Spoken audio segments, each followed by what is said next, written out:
Welcome to Inquiry-Based Learning. This topic is informed by the National Quality Standard and supported through the principles and practices of the approved learning frameworks and learning outcomes, specifically the principles of secure, respectful, reciprocal relationships, ongoing learning and reflective practice, responsiveness to children, learning through play, intentionality, and the learning environment. Using an inquiry-based approach to learning supports the development of children's agency, creativity, and independence and thinking skills. The evidence base, informed through brain development research, Harvard University and Project Zero, shows how a collaborative, inquiry-based learning approach builds children's curiosity and engagement in the learning process.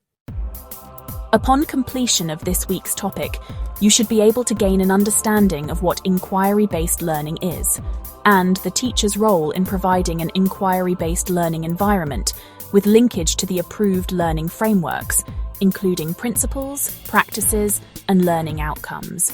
You'll also understand how using an inquiry-based approach to learning supports the development of children's agency, creativity, and independent thinking skills. Plus, you'll be able to build practical strategies to implement in everyday practice, including how spaces, resources, and materials can be used to support an inquiry-based learning environment. So, let's talk about how children learn. Brain development plays a huge role here. Now, what exactly is inquiry-based learning? Well, it's really a process of learning where children are encouraged to ask questions, investigate, and make discoveries for themselves. Learning dispositions, such as curiosity and persistence, are nurtured through this approach. Inquiry-based learning is closely linked to the Early Years Learning Framework, or EYLF, as well as the My Time, Our Place, or MTOP frameworks. There are some key practices within these approved learning frameworks that support inquiry. Also, it's important to remember that the physical environment acts as the third teacher, shaping and influencing how children engage and learn. The concept of the zone of proximal development is also central, highlighting the difference between what a child can do alone and what they can achieve with guidance. So, what's the role of the teacher or educator in all of this? Well, it's about guiding, scaffolding, and supporting children's inquiry, rather than simply providing answers. There are a bunch of strategies to promote inquiry-based learning, like encouraging open-ended questions and fostering a sense of wonder. There are also different models of inquiry, such as the See, Think, Wonder routines, which help children observe, reflect, and question. And of course, the importance of documentation in inquiry-based learning can't be overstated. It helps educators track progress, reflect, and plan next steps for each child's learning journey.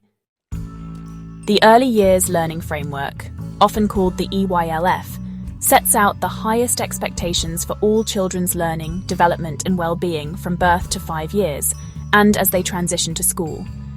It communicates these expectations through 5 key learning outcomes. Children have a strong sense of identity. Children are connected with and contribute to their world. Children have a strong sense of well-being. Children are confident and involved learners. And children are effective communicators. The framework provides broad direction for early childhood educators, helping them facilitate every child's learning, development, and well-being, and ensuring that children are supported, celebrated, and connected to their communities. It guides educators in their professional decision-making and helps them plan, implement, and evaluate high-quality educational programs and practices in early childhood settings. It also underpins relational and place-based pedagogies. Basically, this means that educators build trusting, respectful relationships with children, families, and the wider community, and that their knowledge of the local context really shapes how they plan and practice. The framework is designed to inspire conversations, improve communication, and provide a common language about children's learning among children, families, educators, teachers, and other professionals. You'll find that the framework puts children's learning at the core, with 4 interdependent elements: vision, principles, practices, and learning outcomes. All of these are fundamental to early childhood pedagogy and effective curriculum decision-making. Curriculum, in this context, includes all the interactions, experiences, routines, and events, planned and unplanned, that occur in environments designed to foster children's learning, development, and well-being.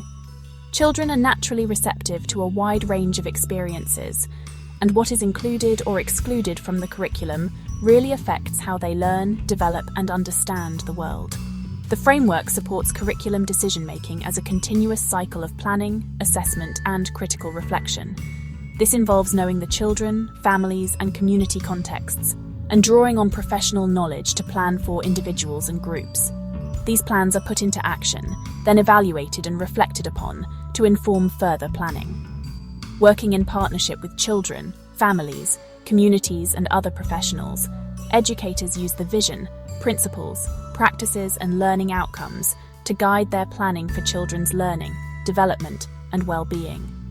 To really engage children, educators identify their strengths, choose the right teaching strategies and content, design the learning environment, and collaborate with children to co-construct learning. Building an engaging, child-centered curriculum means planning, analyzing, and assessing children's learning, and reflecting critically on planning and practice for and with children. The diversity in family and community life across Australia means children experience belonging, being, and becoming in many different ways. They bring diverse experiences, home languages, perspectives, expectations, and cultural ways of knowing, being, and doing to their learning.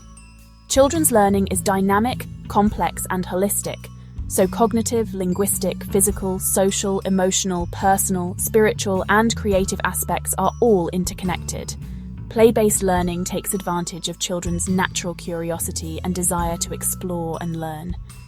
Children actively construct their own understandings, which contributes to their learning. In play experiences, they integrate their emotions, thinking, and motivation, which, in turn, strengthens brain function. They exercise their agency, intentionality, and their right to participate in decisions that affect them, including their learning.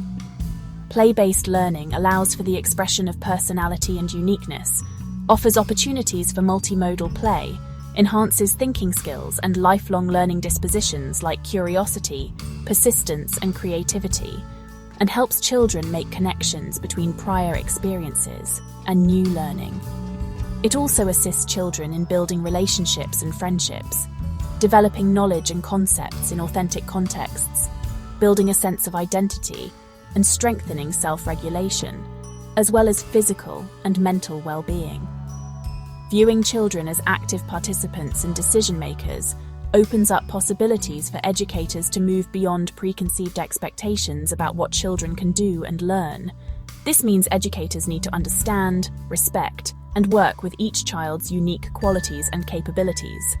The practices and relationships that educators form with children and their families have a significant effect on participation, engagement, and success in learning. Children thrive when they, their families, and their educators work together in partnership to support learning, development, and well-being. Relationships are strengthened when educators recognize and affirm children's home languages and cultural identities, and when they create culturally secure and safe places for children and families. Children's early learning influences their continuing educational journeys. Well-being and a strong sense of connection, optimism, resilience, and engagement enable children to develop a growth mindset and a positive attitude to learning.